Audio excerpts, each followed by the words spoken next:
Hey, hey, hey, beautiful blessed ones. It's your Triple G here, Donna Salee, certified transformational life and dream builder coach, motivational and empowerment speaker, workshop and book club facilitator, best-selling author, and the founder of Life Destiny Solutions, where the life you're living connects with the destiny your soul desires to express.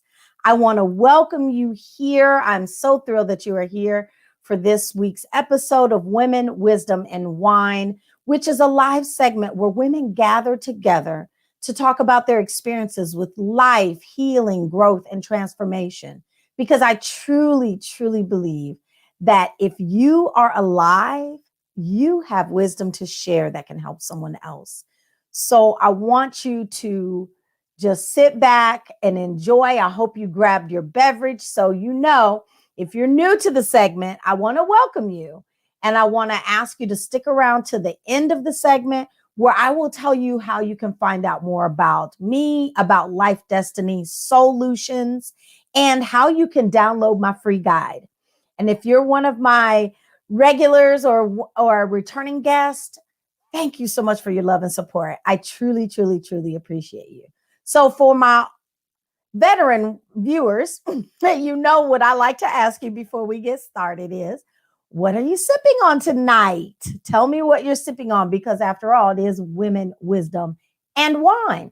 So for the first time ever, and I believe this is episode 17, maybe, for the first time ever, guess what your girl is drinking?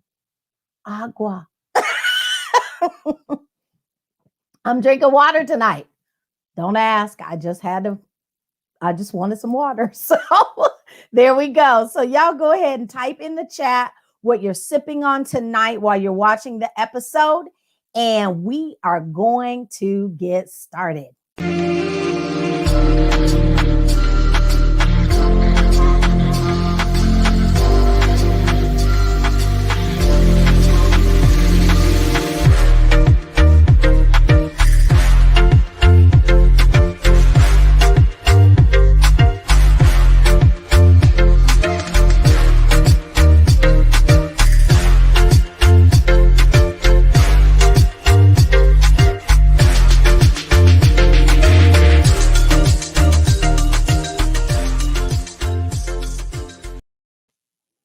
All right. Once again, welcome, Miss Tracy Sachs. She says she's pouring herself a tequila. All right, Miss Tracy. Hello, Miss Erica. Thank you so much for coming in and supporting. I want to introduce our guest tonight, Miss Andrea Knight. Miss Andrea was born in Greensboro, North Carolina, to a military family as the middle child of 5 children. So because her father retired in her birthplace of Greensboro, that's where she considers her home city. Although her family has sadly experienced the loss of 2 of her siblings, Andrea still remains the middle sibling. She has been married for 37 years. She is a mother of 2 and grandma, or as in Spanish, they say abuela, to 3 beautiful grandbabies. Andrea holds a degree in nursing and in early childhood education. She's the author of a beautiful children's book, My Mirror and Me, and the business owner of Little Heartbeats Learning Center. Andrea enjoys spending time with her sisters, singing, dancing, and living their best lives. And you can catch them on Facebook quite often and their shenanigans. I love watching it. So let's welcome our special guest tonight, Miss Andrea Knight. How are you, my friend? Hey, girl. Hey, girl. Hey. Hi, hey, everybody. Girl. Hey. Hi. I'm drinking water from a water bottle. Well, hey, that's where mine came from. I poured it into my wine glass tonight. So I'm so excited to be here. I'm so excited that you asked me to speak. I'm excited that I've seen so far. My sister has signed on. I'm very glad that she's here, and my daughter and everybody else that decided to sign on. I'm so happy. This is such an important moment and topic for me. It's near and dear. Yes, yes. So I just want to just again thank everybody for coming and joining in, and I hope the world listens, because put your listening. Okay, everybody got on your listening ears. I Okay, would great say use that childhood I use education. that. That's what I I talk to babies all day long. So if I seem like I slip down like I'm talking to babies, just forgive me. Hey, and I see my sister Chiquita. I see lots of people signing on, and I'm excited. I'm So shall we get in it? excited. So shall we go straight in? Yes, let's Middle. let's do it. But I do want to thank you for being a guest. I so appreciate you being willing to come on and talk. I love providing a safe space for us women. We do have a few male guests that join pretty Okay. regularly, but I love having a safe space for us to just get together and talk about things that are important to us. You know, because if they're important to us, they're important to somebody else. Right. So, Exactly. I agree. yes, I agree 100%. And this topic tonight is important. yes, Listen, it is. listen, these glasses are already getting on my nerves because the ones I need are locked away somewhere in the midst of chaos here. But anyway, so I'm going to be doing all kind of stuff. I call them old That's people eyes. okay. I got old We people okay. eyes tonight, but it's okay. But so we're talking about middle child syndrome. So many people don't believe it to be a true thing. They don't believe it exists. But I'm here to Yes, tell you, my sisters and brothers, it exists. I am a living witness. Now, yes, what middle child syndrome is, okay, this is what they say it is. They say it is when a child is born in the middle, second birth, baby underneath, and that child is neglected or overlooked or doesn't get mhm, quite as much attention as the older sibling or the baby sibling. Okay, because the older sibling has this hierarchy, like I'm the big sister yes, and I get to run things. I'm in charge when mom and dad aren't here. I'm important. I get to do all the things that you don't get to do. You can't do it because you're not old enough. Well, so then there's the baby sister. They get yes, everything. yes, I'm getting the attention because I'm the baby. hmm, I get what I want because I'm the baby. yes, You can't mess with me because I'm the baby. But the one that's in the middle child really has no significant place to fit in. hmm, They're kind of lost in sauce. And so I felt that way for a long time as a child. And I voiced it as an adult. As I got older, I started voicing it because people don't believe it exists. But there was a doctor, let me remember the doctor's name, Dr. Adler. Dr. Adler. He did a study back in 1964. You know, this little ways, not too long ago. Come on, guys. Some of y'all on here was a few born. years ago. But anyway, so yeah, so he did this study, and he found that it's true that often the parents they dote over that older child, and they give them so much responsibility, and they hold them at such high esteem. They expect them to do well and above, and you got to be the example. You have so many things you have to be. Yes, Then comes that middle child.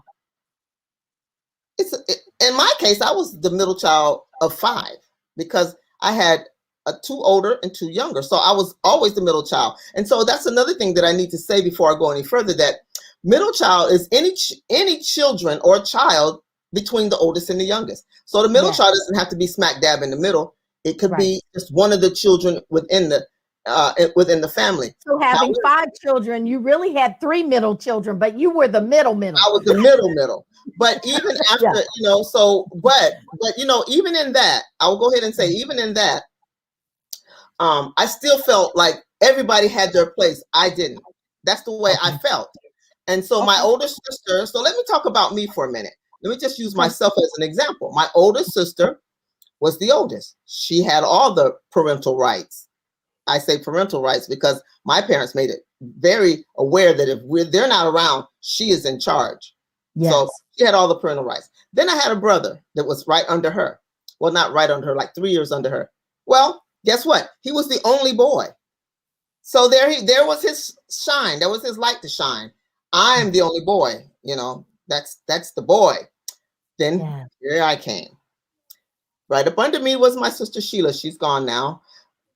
She was dad's favorite. He doted over her. She was going to be the doctor, the lawyer. She was going to be she was going to be whatever it was that brought money to the family. She We're was gonna going say to she be was gonna be the money maker. Right? she was the ticket. And then the baby. So Erica was the baby. So everybody had their little spot. Yeah. Except me. Yeah. I was just in there. And I felt like I was just in there. And a lot of people say it's because my dad and I were so much alike that we butt heads. But Okay. it was more than it was butting heads, it was me seeking attention. And then, but then those siblings above me and below me passed away, and I still am in the middle. Of course, that happened. Okay. That happened still as an adult, but the saga continues. Yes. Because So it doesn't end in your childhood. That's a lot of it people doesn't. just think, oh, okay, this is something, okay, it's the middle child. They're acting out. It has a way of showing up in childhood. But Right. what shows up in childhood, if it's not dealt with, Right. it's going to show up in adulthood. I mean, Right. that's just natural. Exactly. So, yes. And so Dr. Alder, in his research, they said it wasn't founded. It just wasn't founded. It said it's not. Yeah, but sometimes it's the older child that feels that way. And in our research we found that sometimes it's the younger child. But most importantly to me, most of the time it was that middle child. And Yeah. so you can be born of the same parents, different parents, but if you're in the same household, it doesn't matter if it's that middle child that seems like. You ever heard the term a squeaky wheel gets the oil? Yes. Mm-hmm. So my wheel was always squeaking and squawking, but I didn't always get the good oil. Sometimes you get oil that you don't really want, and sometimes you're doing things and you're getting the oil, but it's not the oil you want. It's that black oil, So yes. So the thing is, and my siblings, even to this day, I'm sorry to put them on Front Street, especially my baby sister. She says, "Oh God, Andrea, middle child. Oh God," she said that tonight. I was gonna go on, but oh my God, you're gonna talk about middle child. Does it even exist? It exists, and it exists because I'm the middle child and I feel it. I felt it then. I feel it now. You feel it now, right? The oldest child, like I said, they get the authoritative position. The youngest child gets the spoiled baby, and the middle child gets you better go sit down somewhere. Yes. So they all, we tend to do things to get the attention. And so since I have struggled with it, and another thing is that they found is that a lot of middle children, again, this is just at this point they're saying it's a theory because it hasn't been researchers haven't proven it yet. It's still much study to be done on it, and they are currently still studying it. And listen, for me, the fact that they're studying it solidifies it for me. That there's something to even study. Yeah, you would have to study all these years if it was nothing. If it was nothing to study, I mean, you don't study that the left shoe goes on the left foot and the right shoe goes on the right foot. There's no need to study that because it's obvious. So if you're studying it, that alone, not alone, that and the fact that I live it solidifies it. Right. So the middle children, I'm just looking down at my notes because I wrote lots of notes because I just didn't want to miss anything. But middle children have a lot of times I'm going to say we have a hard time feeling equal. We don't feel equal. We just don't feel it's and I'm sorry to keep referencing my, but I have to because I live it. I live it to this day. Like I said, even to most recently, something really happened, and I'm going to tell you about that in a minute. But we don't feel it. We don't feel important. We don't feel equal. I didn't have a lot of sibling rivalry. I didn't have to fight with my sisters about their spots. I was just, I guess I was just shocking, shock factor. Okay. So you know what I mean by shock factor? That means that I could say something to shock you, and that I got some attention. It might Yes, not be good attention, but it got the attention. I learned that very early but you on. got the attention. Mhm. Yeah, but then it became expected of me. It became expected that when I Mm. don't do it, it's like something was wrong with me. Like, what's wrong with you? Why didn't you bite their head off or whatever? But part of that was really, in retrospect, um, ways to be seen, ways to be seen and to be noticed. And Yes. see, because of my spot as a middle child, I really didn't have the best relationship with my dad. And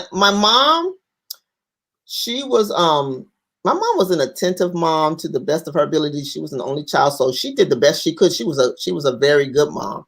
But my good memories or happy Okay. memories are all lay with mom, because I was always doing something to get some attention, and it wasn't getting me the right attention. So then I would butt heads with my dad. So anyway, so enough about that. But to this day, so let's move into the adulthood.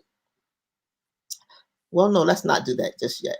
Let me talk about the children that I have witnessed and watched and That was what I was going to ask you. wrote a paper I was on. getting ready to ask you, let's talk about the children because you have that Yes, education yes. Let and me you work stop with there. them. So, Yes, yeah. I wanted to stop Okay. and go back to that. So, Okay. in my family and in the surrounding and in my daycare, I have some babies. It's not what I'm trying to say. I have some children that are the youngest. Then I have some children that are Mhm. the only child, and I've had children that are the middle child. And it always seems that middle Mhm. child is that one that is always doing something. Sometimes they want to be pleasing. They want to please. Now, children Okay. across the board want to please. They always want to please for the most part. They want to please the adult that's the adults that Right. are over them. Not to say that they won't misbehave, but Yes. they don't want you to be upset with them. They want to be pleasing. So, Right. but I have some family members, and so I did a paper when I was in school on middle child syndrome. And so what I did was I looked into the families that are around me, that are in my circle, who have middle children.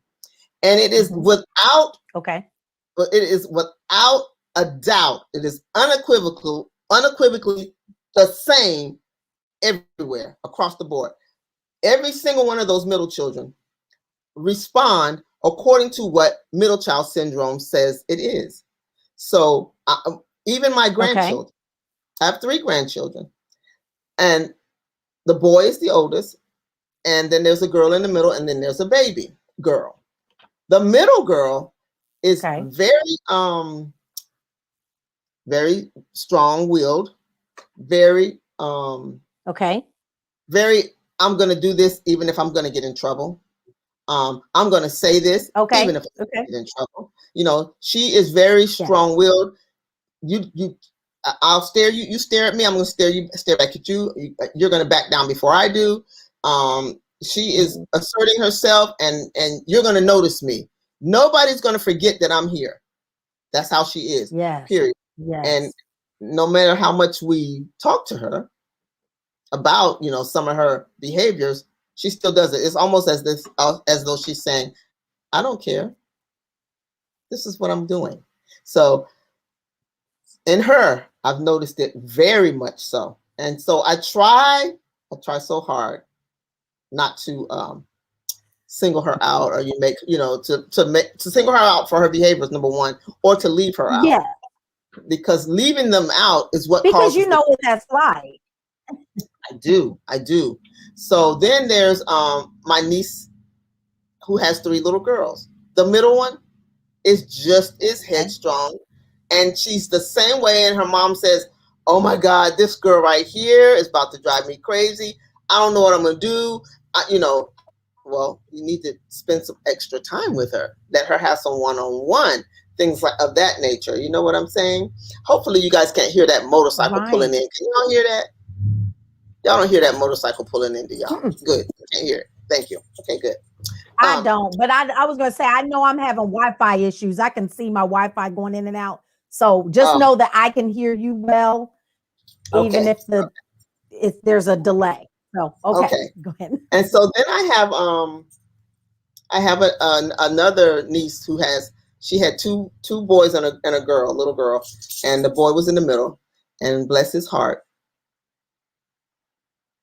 he's an Andrea. Not saying he acts like a girl. He acts like a middle child. He exhibits Ah, all of the characteristics that middle child children have. And so okay, when I was doing my paper on it, I was watching each and every one of them. And then I would look at families who just had two children. And okay, it would be totally there was the behavior wasn't there. It's never there. okay, okay. I have not found yet the behavior was there when there was a family of two children. Every time I see a family of three, and then I feel a desire to connect with that middle child. I want to just get all the middle children together. Let's go get ice cream or do something, something special, because I know that they don't know what's going on in their little bodies. They don't understand it. But the reason that they're doing these things is because they are being left out. They're not the Left special child. out. Yes. So Yeah. it's very real. And in my daycare, the same thing. The same thing. So, I just like I said, they said that it's right now a theory, but it's being researched and it's continuing to be researched. Even as late as 2019, there's a research being done on it. There's no conclusion yet. But for me, I don't care what the conclusion. Right, because you already know. I already you know. experience it. Exactly. And then these children tend to get they're not the favorite child. You're never the favorite child. Yes. You're never the yes. favorite child. Well, so the thing is, you don't stand out. Like there's like you said, there's somebody above you, whether it's one or two or three, whatever. There's somebody above you that has the rule of the nest when mommy and daddy are home. There's somebody under you that's getting the attention because they're the baby, and so it's like you're always fighting to be seen, heard, noticed, understood. Yes. The conversation is always, oh baby, or to the babies, are you okay? It's always that protective thing. And then for the oldest one, it's like, okay, this is how you should be as a woman or a man, whatever their sex is. And then so there's always this issue. Always. Before you talk about adulthood, what I wanted to ask you is, for you, how did that affect your teen and early adult year, like teens and 20s? Because that's such a pivotal time for all of us. How did that play out? Well, I'm gonna tell you how it played out. It played out as it affects every aspect of my life. It affects friendships. It affects workplace, because as a middle child, as a teenager, I didn't have a lot of friends. And I always say that was by choice. And it was, but it was by choice because I really never felt like I fit in anywhere. And so my older sister would take me to things with her and her friends. Now she's 4 years older than I am. So she would invite me, come on, do this stuff with me, do that stuff with me. And I would do it. And I've told her this too. I wouldn't want to do it. I don't want to go. Let's go to the amusement park. We're going to go to the amusement park. And Angie, which was my nickname, you want to go? I so did not want to go. But because she wants me to go. Yes. And I get to go with her and her friends. So somebody is. You can't turn that down. Somebody wants to spend time with you. Yes. And so I would find myself doing things like that I didn't really want to do, but I did it because I can fit in maybe. But even then I didn't fit in because that's your friends. And I don't want to be here at the Carowinds with your friends and y'all are doing, big girl stuff or whatever you're doing. I didn't want to do it, but I did it. But you did it. Yes. And I didn't. The reason I think when I try to think back on the reason why I didn't have friends. First of all, everybody viewed me as mean. I was mean, and I'm not going to say that I wasn't, but I that was a way. First of all, to keep my feelings from being hurt, from not being accepted or not It being was a protection. protective mechanism. And the other thing was, it got me attention, because people talked about it. It was like the talk of the family or the town, seemingly to me. That so that's how teenage years. It was. I don't have. I just. Well, so let me ask you this then. Because you said you kind of acted out as a child, did it turn into acting out as a teen, or had you kind of gotten past that and gotten more withdrawn? So it sounds to me like you withdrew more, and you were a little more standoffish, I guess. I became very standoffish. Okay. Very standoffish. Very, very much so. And see, people who don't know this about me won't believe it, but my sisters know.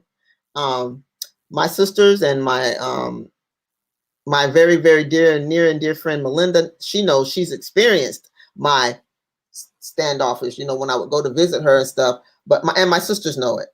I don't. Yes. I just pull back because that's not. Now, if I'm around my family or people that that I grew up with or that are really close to me, then I'm myself. But then I'm just out and I'm fun and I'm crazy. But if I don't feel like I'm fitting in, I just melt.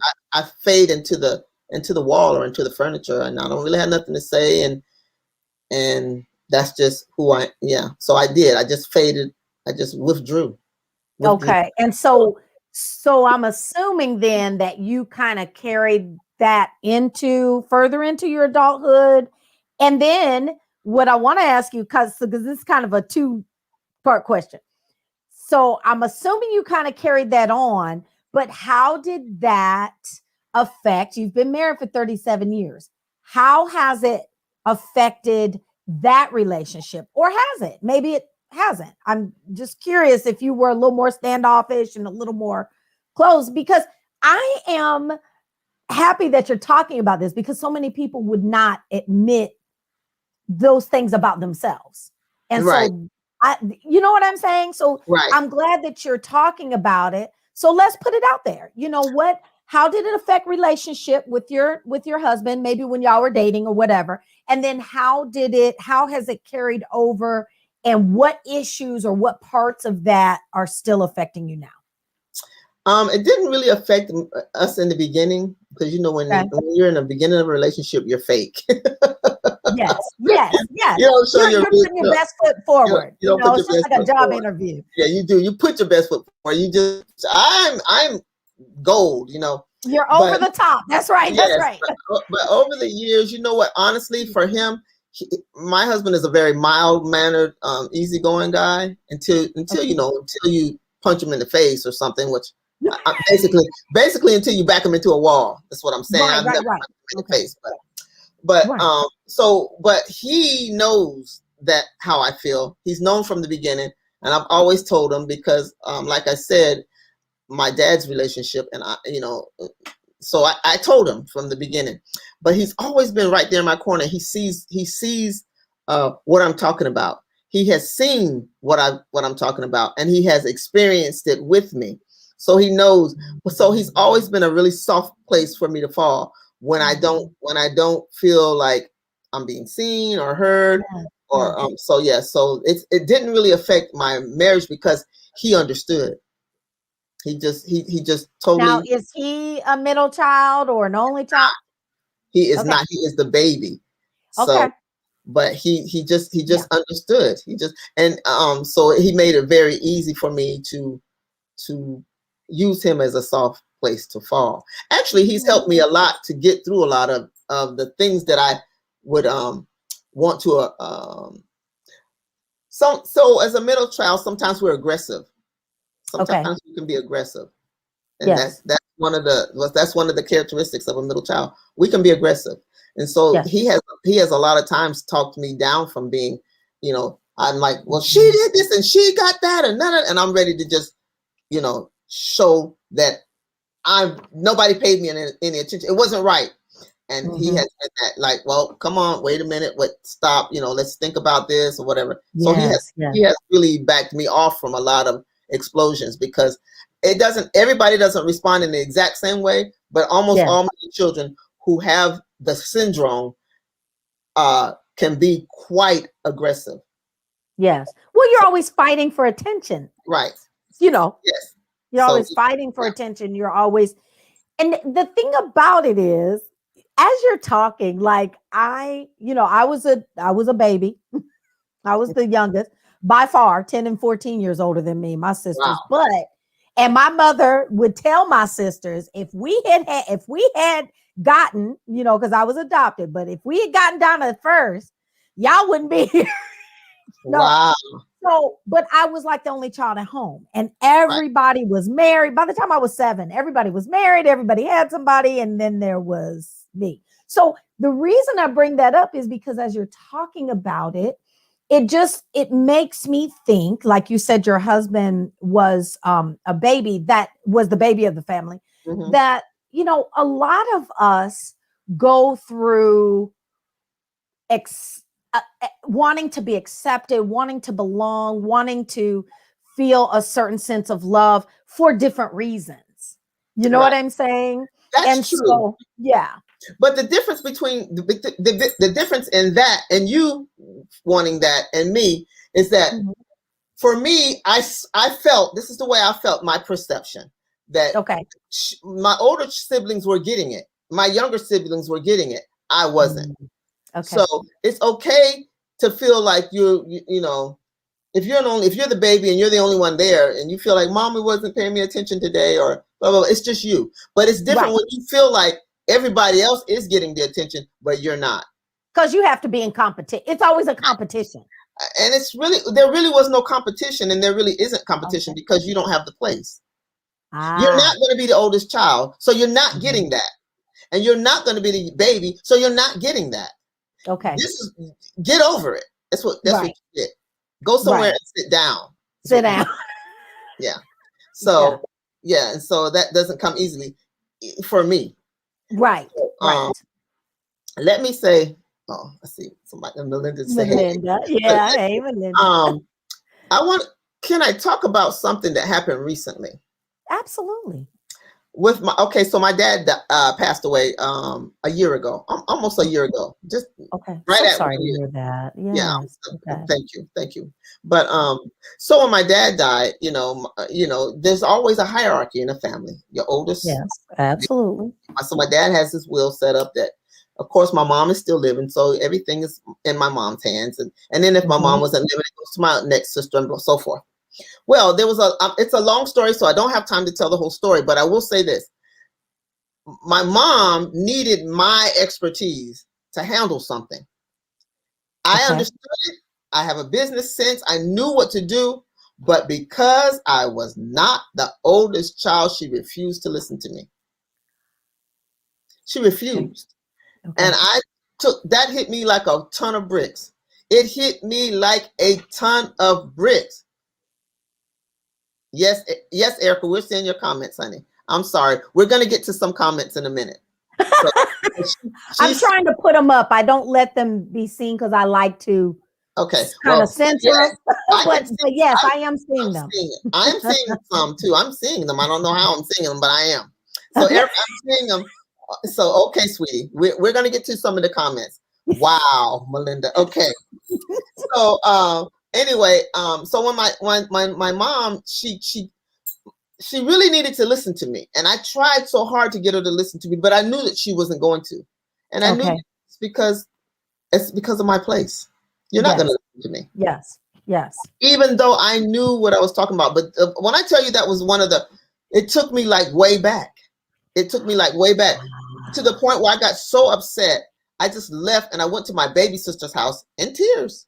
Like, she's not listening. She won't listen to me. She only wants to listen to my big sister. I'll call her name out, LaVon. She only wants to listen to LaVon. LaVon doesn't understand what's going on. I'm trying to help her. And I'm just so frustrated because right there in that moment, I felt like that little child all over again that nobody wants to hear. Who are you? What you don't, what you're saying doesn't matter. You're not important. Right. You know, so it was very devastating. And that just happened a year ago. But in the end, thank you, Skitter. In the end, it got so out of control that my mom ended up having to, my sister had to finally say, you're right, I don't know what I'm doing. I don't understand. Please let Andrea do it. Let Andrea take over. And I took over and I got it done, and it's done. It's done. It's fixed. Yes. But it took a minute. It took my dad and it took your older sister to make the room, make way for you to be able to do it. Yes, it did. Because I wasn't important. That's the way I felt. I felt so unheard. And I'm telling you, I know what I'm talking about. But that's the way, that is just an example of how it happens then and how it happened back then, and it still happens. You know, and it's, you know, it's embarrassing a little bit because it could be something so small. It could be something so small. But I call it the middle child syndrome, but it's kind of like a jealousy, because that's what it looks to the world. It looks like you're jealous. You're just a jealous being. You just want everything to be your way. And another thing that we like to stay on, if we have something planned, if we have dinner planned at Mom's today, I expect everybody to be at dinner at Mom's today, because I like to follow the plans, and that's what middle children do. Because that's one of the characteristics of a middle child with the middle child syndrome. So, I lost my train of my thought. I was making a point. I don't know where I was at. I was making a good point too. Okay. Well, anyway, it'll come back. It'll come back to you. I bet it will. The thing is, so when we make plans, I like to stick to the plans. And right now my mind is ticking like, what were you going to say, Andrea? Oh, I know what I was going to say. It could be something simple as and this is what I was saying, it's embarrassing. But it's the truth. It looks like jealousy. My sisters took a picture together not too long ago, and I put it up on the Facebook recently for Teachers Appreciation Week. They took a picture together at my baby sister's house because my older sister just happened to stop by her house, and they took a picture and they posted it on Facebook. Immediately, I felt left out. Oh, wow. Immediately. I wasn't there for the picture. Yes. I wasn't there, but immediately I felt some kind of way left out. And the feeling is so real that people don't understand it. It's not just, I'm just jealous. Oh man, I'm jealous. No, it's a feeling that takes over you. It can, I was going to say, it can consume you. Almost to the point of depression. And let me tell you, a lot of middle children, that's another thing that they found in this theory, the study that they're studying, that a lot of middle children suffer from. Erica said, Andrea, you still think about that? Yes, Erica. Every time I see that picture, I think about it.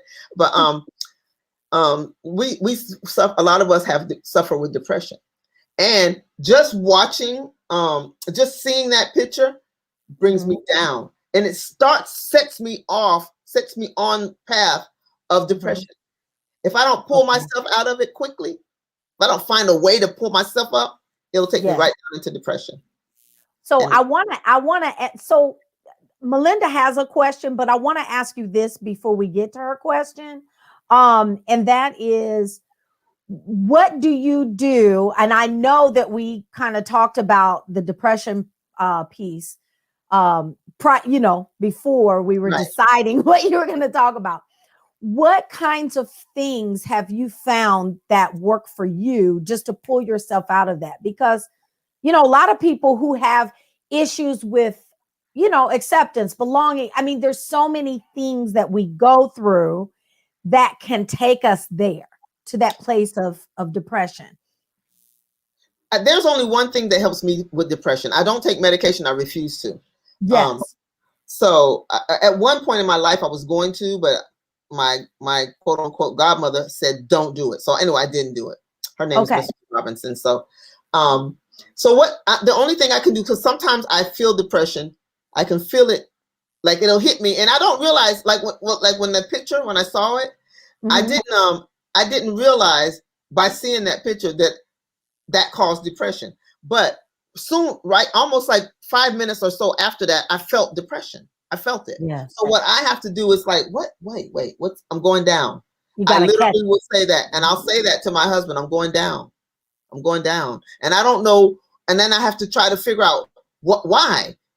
So sometimes it could be something I saw on the TV. Could be a commercial. Could have been a dog that got killed on the side of the road. Right, I don't know, but it's something that got into my psyche that's bringing me down. So for me, the way I combat depression to the best of my ability is to trace what I just saw or what I just heard or what I just thought. I have to literally take myself backwards to figure out, wait, what did I see? Where did that come from? Something happened. Something happened. It was a trigger. If I can, exactly, it's a trigger. If I can back up and recall, that's right, Kashia, the trigger that sent me downward, then I can stop it. Because then I can tell myself, it's not that serious, Andrea. It's not that bad. Stop. It's just a picture of them. It's okay. Yes. You weren't there. You just stopped by. It's not like they planned to do something without me. They didn't exclude you. You weren't excluded. You just weren't there. It's okay. But if I can pull myself to that and stop it. If I can't, then I can't stop it. But go ahead. No, I was gonna get to Melinda's question because your daughter also has a question. So okay. So Melinda's question was: are middle children usually peacemakers for the most part, or troublemakers? Okay, so research says, researchers say so far as they're researching, which they have not come to a conclusion yet, they so far believe that middle children are most often peacemakers, but that's not the case I don't think I'm a peacemaker. I don't, they do, researchers are finding that most middle children try to be peacemakers. Although they are very aggressive, they are very aggressive, but they try to be peacemakers in the family, so I don't know. I don't view myself as a peacemaker, but I would have to ask my siblings. Are you more peacemaker maybe with your family, not necessarily with outside influences, or?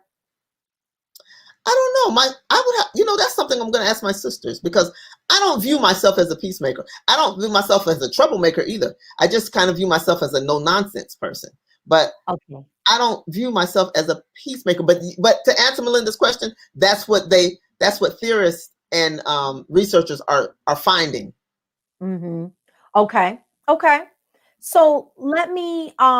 So your daughter asked, how has this affected your interaction with them, with your children, with your son and daughter? I can definitely say it probably has affected my interactions with them.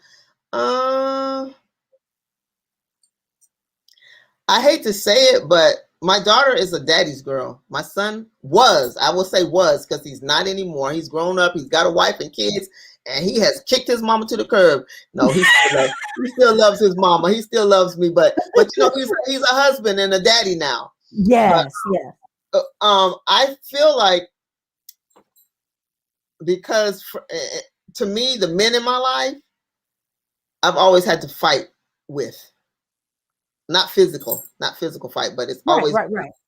It's been, I'm not going to back down from you. You're a man. I don't care. Just because you're a man don't mean. Right. So, and it started with my dad. And so because my dad was, I guess I would say he was aggressive too. I don't know.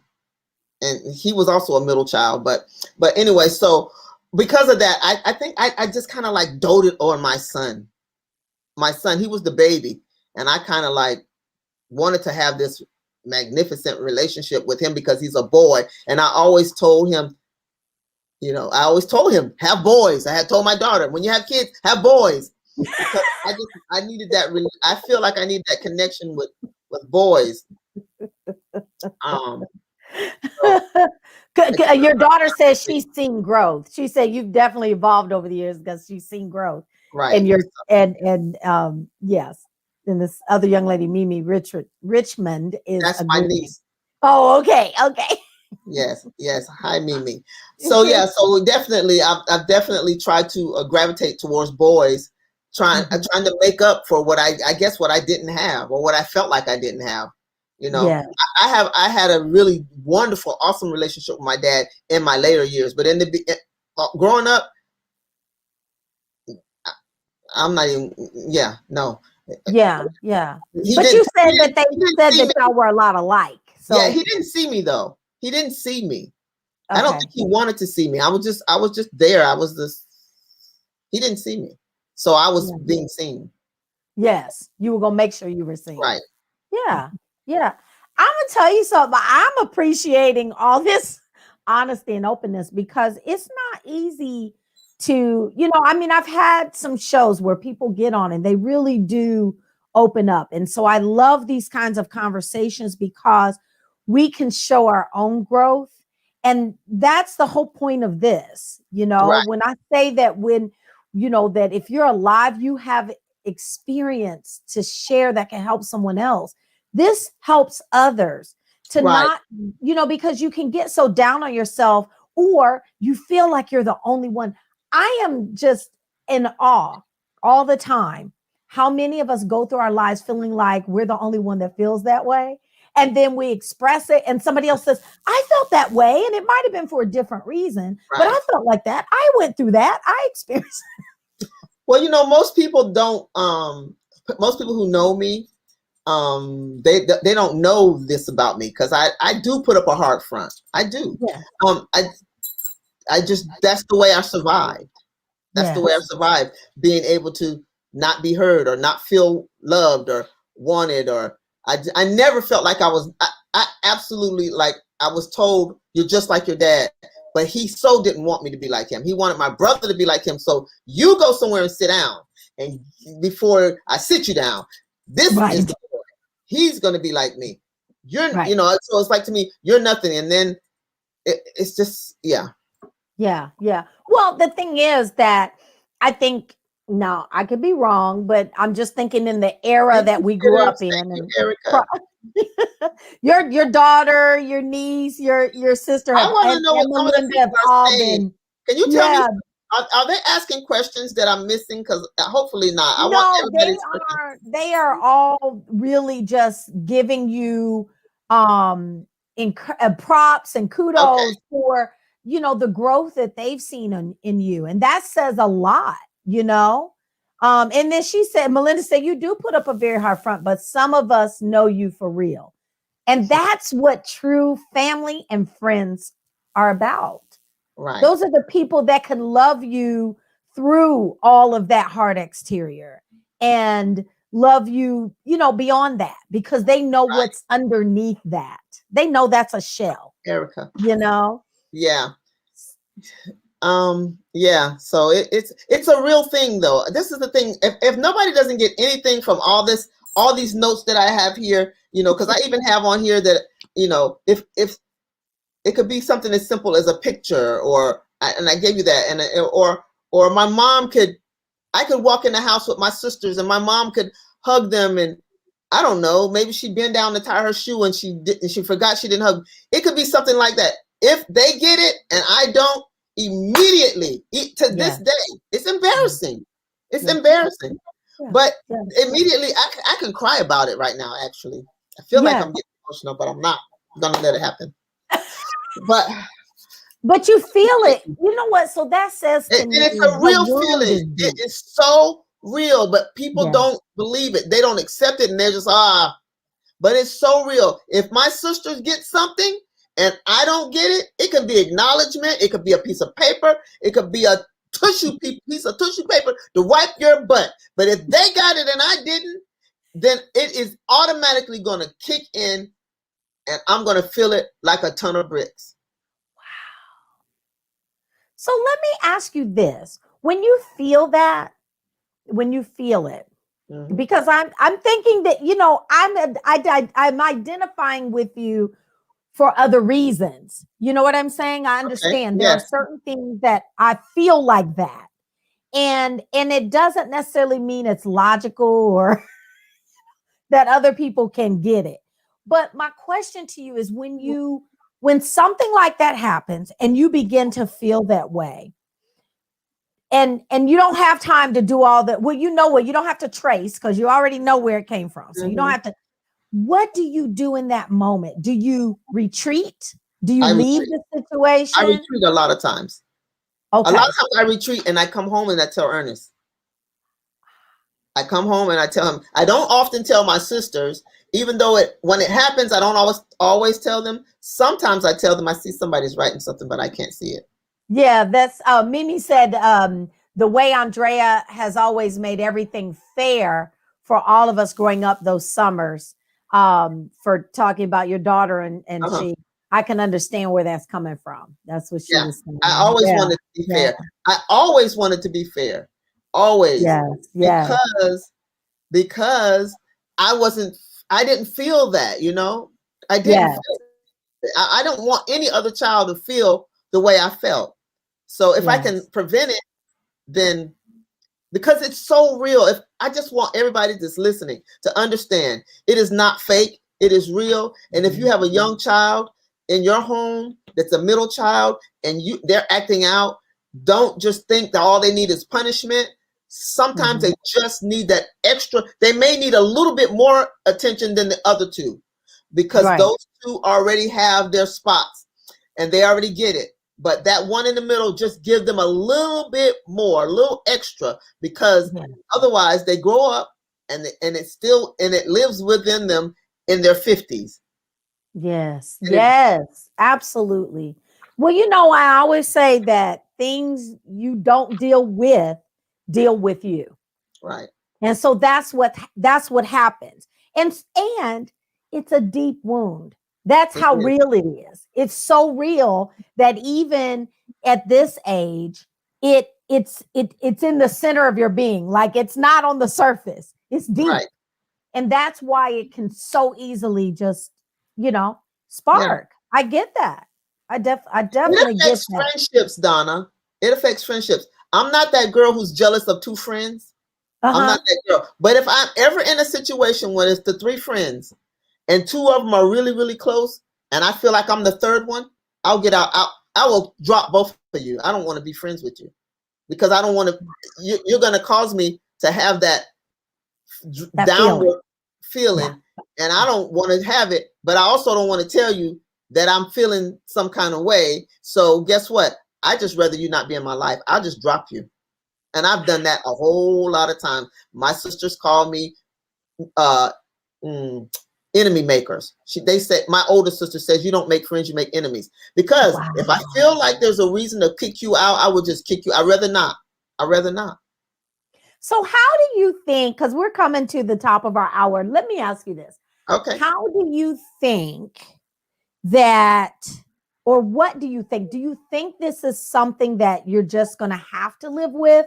Or do you feel like this is something that you can eventually get help for, or do you believe in therapy? I'm just asking. I'm not trying to be funny. No, it's okay. Curious, like, because it sounds so hard to, you know what I'm saying? And when we have those hard, deep wounds, the first thing I think is, honey, I'm getting a therapist. But that's me. That's just me. Everybody doesn't feel like that. I think I'm not a therapist type of girl. Okay. But I will say that a therapist would possibly be able to help me. It's a possibility. Okay. But what am I going to go to a therapist other than my friend Melinda? No. Yeah. I'm probably not going to go to a therapist. So am I going to ever be cured from it? If the Lord Jesus Christ, who is my number one therapist, if he doesn't heal me from it, absolutely. And if talking to Melinda, because I get my free counsel from her. Your free therapy, honey. Yeah. I know. Anyway, I know. Lila, I'm calling you this weekend. Exactly. I'm be on the couch. If I don't, no, I'm not gonna seek counseling for her. The truth is, I'm gonna go ahead and tell everybody my age. If you don't already know, I'm 57 years old. I don't feel like, I've lived my whole life like this. I don't I don't feel like I'm dying tomorrow, but I found a way to manage it to the best of my ability. I either And you hide feel it, like that's I okay for hide you. it, or I say it out loud. Why did she get that? Or why did you do this? Or she got, I either hide it or voice it or I cry. And I just Okay. get over it. So yeah. Wow. Wow. Erica, I think you're on YouTube and she's on Facebook Live. I think that's why you're not seeing her comments. Yeah. Okay. I was just curious because I know that for me, I know I got to the point now. I'm 51. I'll be 52 next month. So for me, I more recently in my life, in more recent years, got to the point that I just got so sick and tired of feeling certain ways. So I said, well, you know what? I guess I'm gonna have to give therapy a chance, because I don't want to be on all these meds. I don't want to do this. I don't want to. So I thought, okay, well, there's something I have to do. And so that seemed like the choice for me. But even that is hard work. And so, I was just curious. Everybody's Yeah. different. My management is say it, and I normally say it very blunt. Say Yes. it, say it, come home and talk to Ernest about it. That's number 2. Or go into a dark corner and cry it out, and then Cry it out. get over it. Yes. For the moment. Because something else brings it back up. Right. Till your sisters take another picture and you ain't there. Or till somebody else, Yeah, no, I promise I'm not trying to be facetious. No, But no, no, what no. I'm saying is, until the next time, I get it. Yeah, it is. It's true. It's true. I get it. So. I get it. I love that you were so honest and so open and so authentic. I want to tell you, I don't even think I can put into words right now how much I appreciate that. I just love that. That's what this platform is for. And so you used it for what it was created for. So I love that. I want to thank you for inviting your, family, friends. I just appreciate you inviting them to come on out. So I am going to give you an opportunity to say some last words, and then I'm going to, close out. Okay. Well, my last words, I wrote some last words. The last thing I was going to say is I'm a living witness, and it does exist. So for anybody out there who has said it does not exist, trust and believe in me when I say it exists. It's real. It's hurtful. It doesn't go away unless you get counseling, and I'm not really wanting to do that. And so, yeah, it's real. Which is quite all right. It's real. It's real. And so if you have young children, or if you have nieces or nephews or cousins or anybody who has that middle child, give that middle child some extra love and care. My goddaughter, Erin Renee Johnson Gray, is a middle child, and I talked to her about it today, and she experiences and has experienced, hey Priscilla, experiences and has experienced a lot of the same things that I'm talking about, because I asked her, just some random questions. So it's real, guys. And if you don't want to believe it simply because you have little ones, it's going to come out. Yes. And it's going to follow them if you don't help them now. Can I say shut up? No, okay. That's a joke. That's an inside joke. But anyway, so thank you so much. I'm just going to leave you there if you don't mind while I close out. Sometimes I don't mind. Thank you so much, Donna. You are awesome. Thank you for having me on your platform. And it was well that hopefully someone, I love you too, Kashia. Oh, that was Melinda said that. Hey everyone. Okay, I'm done. I just want to say thank you so much for having me on your platform. I just hope that it helps somebody learn something and can understand me a little bit more and not ruffle my feathers. No, I love you. I know that. Okay, now. All right, y'all. Thank you so much, Bye. everyone, for joining tonight. You know, I did promise you that I would thank you, Kashia. I did promise you that I would tell you how you can find out a little bit more about me, about Life Destiny Solutions. You can go to my website, donnasalee.com. Don't forget those two L's and two E's. While you're there, please go ahead and download my free guide, 5 Steps to Begin Living a Life You Truly Love. I do believe in being a dream builder. So please go ahead and download that free guide. And I promise it's 5 good steps. It's not just a couple of words on a page. Okay. So go ahead and download that. And then if you have not gotten the book that I was blessed enough to be a co-author in, as well as Melinda, who's on here, please go over to the right, click on book, and you can not only buy the book, but you can buy my personally crafted Audible, which is my chapter on steroids, and you can download my personally crafted Scattered Pieces workbook, which is the name of my chapter, Scattered Pieces. It's a 10-week guide to begin gathering and healing your scattered pieces. So it's going to take you through your own journey, healing journey. All right. The next thing is, if you are not already a member of the private Facebook group, Life Destiny Solutions, SOUL. If you are not, please consider joining.